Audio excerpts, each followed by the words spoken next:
आज 14 जुलाई है। महत्वपूर्ण दिन है भारत के लिए। विज्ञान और प्रौद्योगिकी के क्षेत्र में एक नई ऊंचाई छूने जा रहा है भारत। आज चंद्रयान 3 लॉन्च होगा। कल इसके बारे में विस्तृत चर्चा करेंगे। फिलहाल तो शुभकामनाएं कि ये मिशन जो है सक्सेसफुल हो, भारत की धाक पूरे विश्व में और ज़्यादा बढ़ती जाए। पेरिस, यहाँ पैरा एथलेटिक विश्व चैंपियनशिप 2023 आयोजित हो रहा है। ध्यान रखिएगा कि ये जब टूर्नामेंट समाप्त होगा तब कितने पदक भारत ने जीते, ये महत्वपूर्ण रहेगा जानना, और पदक तालिका में कितने स्थान पे रहा। लीसा क्या है? तो भारत की पहली क्षेत्रीय एआई न्यूज़ एंकर है। उड़ीसा टीवी चैनल है, उसमें ये न्यूज़ एंकरिंग करेगी विभिन्न भाषाओं में, अंग्रेजी, हिंदी, उड़िया आदि भाषाओं में। तो भारत की पहली क्षेत्रीय AI artificial intelligence news anchor है लीसा। XAI क्या है? तो एलोन मस्क, आपको पता है, स्पेस एक्स के मालिक हैं। इन्होंने नई आर्टिफिशियल इंटेलिजेंस कंपनी आरंभ की है, इसका नाम इन्होंने XAI रखा है। प्रधानमंत्री मोदी फ्रांस और यूएई की 3 दिवसीय यात्रा पर निकले हैं। फ्रांस में इस दौरान 13 से 14 जुलाई के बीच बेस्टिल डे परेड में वो भाग ले रहे हैं, जिसके बारे में मैंने कई बार चर्चा की है। दुधवा नेशनल पार्क ये उत्तर प्रदेश के लखीमपुर खीरी और बहराइच जिलों में फैला हुआ है। मुख्यतः लखीमपुर खीरी में 2 माह में यहाँ पर 4 बाघों की मृत्यु हो गई, इसलिए ये क्षेत्र चर्चा में आया है। यह उत्तर प्रदेश का एकमात्र स्थान है जहाँ बाघ और गैंडा को एक साथ देखा जाता है या देखा जा सकता है।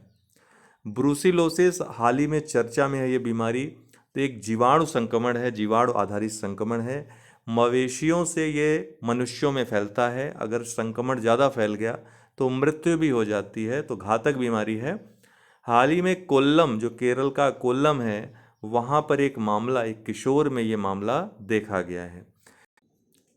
नेचर, जो एक प्रतिष्ठित शोध पत्रिका है, वैज्ञानिक पत्रिका है, इंग्लैंड लंदन में, सॉरी यहाँ यूएसए लिख गया है, यूके इसको करना है, यूके की पत्रिका है, इंग्लैंड अर्थात लंदन में इसका मुख्यालय है।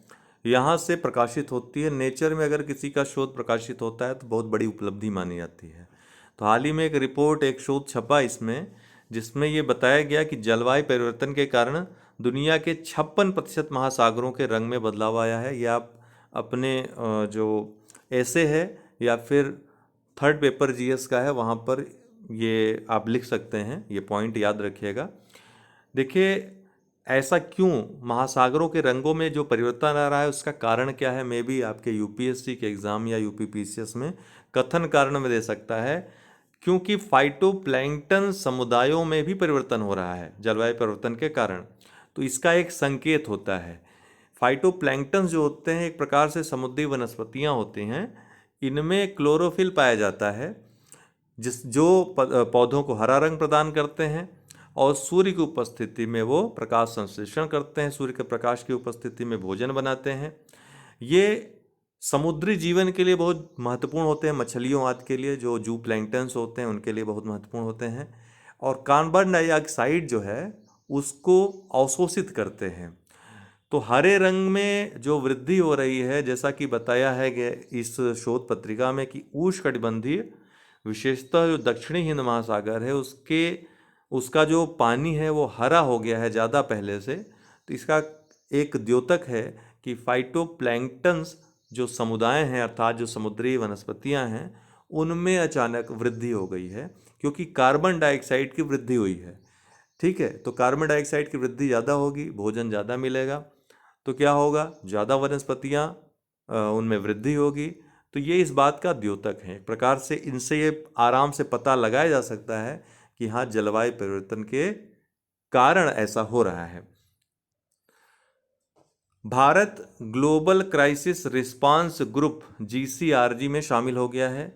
ये GCRG क्या है? तो 2022 में संयुक्त राष्ट्र महासचिव एंटोनियो गुतरेस द्वारा खाद्य, ऊर्जा और वित्त, विश्व में कहीं भी क्राइसिस है तो उसकी सहायता के लिए, त्वरित सहायता के लिए सुविधा एक प्रकार की स्थापित की गई है। इसमें जो चैंपियन ग्रुप में अभी तक शामिल थे Bangladesh, Denmark, Barbados, Germany, Indonesia और सेनेगल।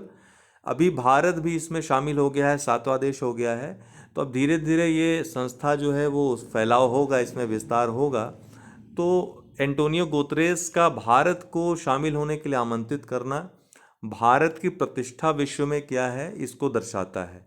भारत के शामिल होने के बाद अब बड़े बड़े जो देश हैं उनके इसमें शामिल होने की संभावना बढ़ गई है, क्योंकि भारत के पीछे पीछे आप देखोगे तो पूरी दुनिया भारत को कहीं ना कहीं फॉलो कर रही है। ठीक है, तो भारत केंद्र बिंदु बनता जा रहा है विश्व राजनीति का, ये और खासकर सॉफ्ट राजनीति का। तो ये दिखाई पड़ रहा है और उसी का एक परिणाम यह है कि संयुक्त राष्ट्र महासचिव ने इस प्रतिष्ठित ग्रुप में शामिल होने के लिए, महत्वाकांक्षी ग्रुप में शामिल होने के लिए भारत को आमंत्रित किया था और भारत ने भी उसकी अवहेलना नहीं की, इस ग्रुप में तुरंत शामिल हो गया। आज के लिए इतना ही। आज से हिस्ट्री शुरू होगी, अर्थात टॉपिक वाइज पूरा कंप्लीट होगा। तो आप लोग यूट्यूब पे जो वीडियोस आते हैं उनको देखते रहिए। नीचे डिस्क्रिप्शन बॉक्स में लिंक दिया हुआ है जय हो स्टडी टेलीग्राम ग्रुप का, जहाँ पर वीडियो की लिंक आएगी। अगर नोटिफिकेशन यूट्यूब नहीं भेजता है तो वहाँ से आपको मिल जाएगा। बहुत बहुत धन्यवाद।